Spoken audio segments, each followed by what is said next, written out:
Pessoal dos terceiros anos da Escola Mário Borelli Tomás, boa noite. Professor William de Matemática na área. Galera, hoje a gente vai relacionar os juros às funções, tá? Então vamos lá, como exemplo, a gente vai pegar uma aplicação de R$ 1.200 a uma taxa de juros simples de 15% ao ano, tá? Nesse caso aqui, a fórmula do juro simples é juro igual a CIT. Lembra lá? Beleza, então. Então vamos pegar aqui o capital multiplicado pela taxa pelo tempo, tá? Os juros é igual a 180, se a gente fizer essa multiplicação aqui, eu estou multiplicando por t, tá? Quem é t? Não sei ainda, tá? Então, no caso, o juro está em função do tempo t e corresponde a uma função linear, que pode ser representada assim, tá? A f de t é igual a 180t, tá? Função linear, tá? É aquela função onde a gente tem o f de x, tá? Ele é parecido com isso aqui, ó, a que multiplica x, onde o a é o coeficiente e o x é a variável, tá?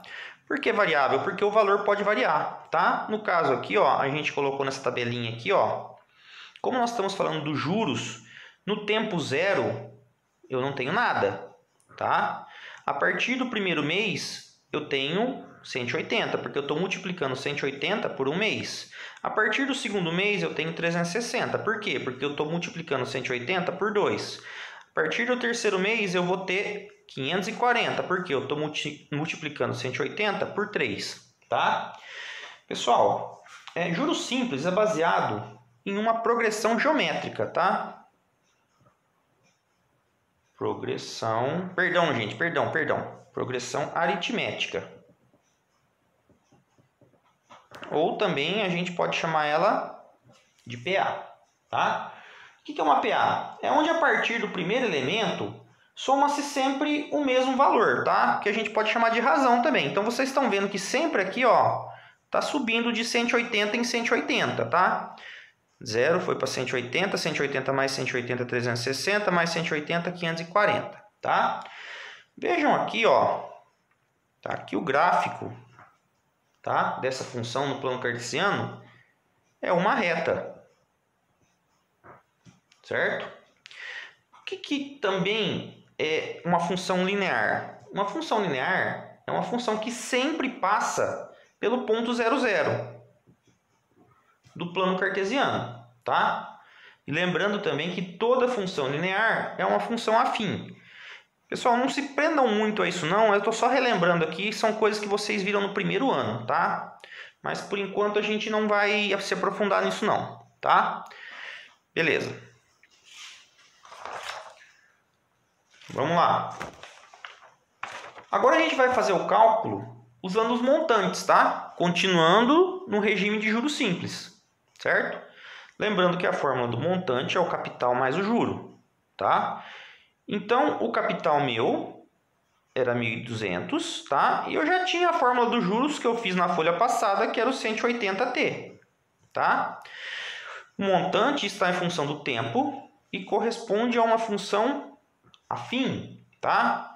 O que é uma função afim para vocês relembrarem? É quando eu tenho o f de x, tá? Ele é igual a x mais b, onde o x é uma variável e o a e o b são coeficientes,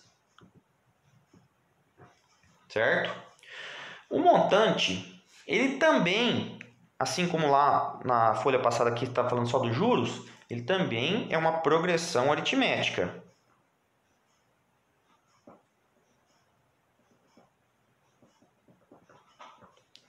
Tá? Ou a gente fala só uma PA. Tá?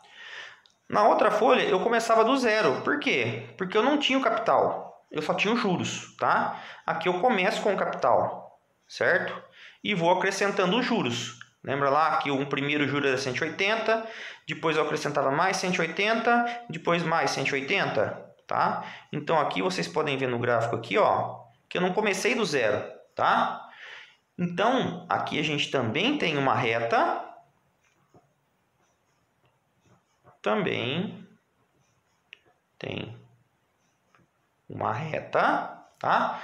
Só que essa reta ela não passa pelo ponto 0, 0.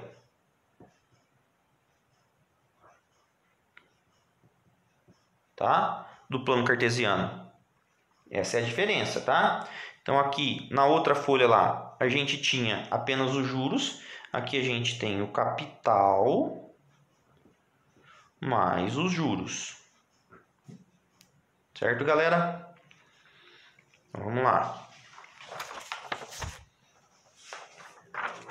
Agora, a gente vai calcular o montante, só que pelo regime de juro composto. Tá? Então, aqui está a fórmula. M de montante é igual ao capital, que multiplica 1 mais a taxa elevado ao tempo. Tá?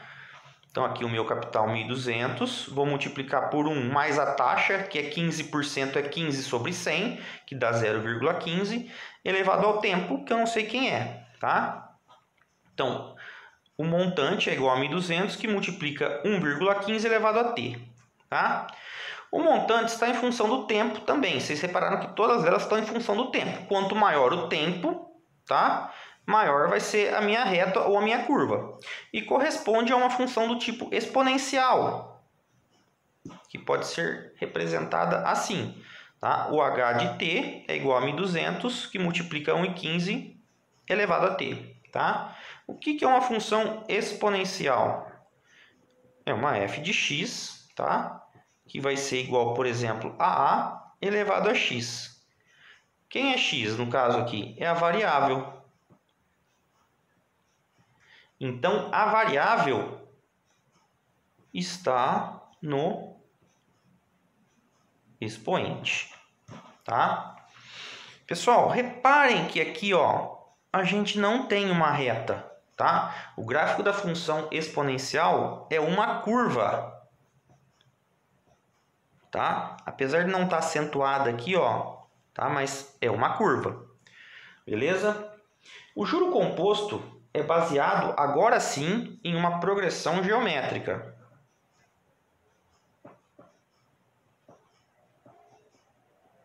Ou simplesmente uma PG, tá? Então, reparem aqui, ó, que no primeiro mês a gente teve os mesmos 180. Por quê? Porque estava incidindo no capital, tá?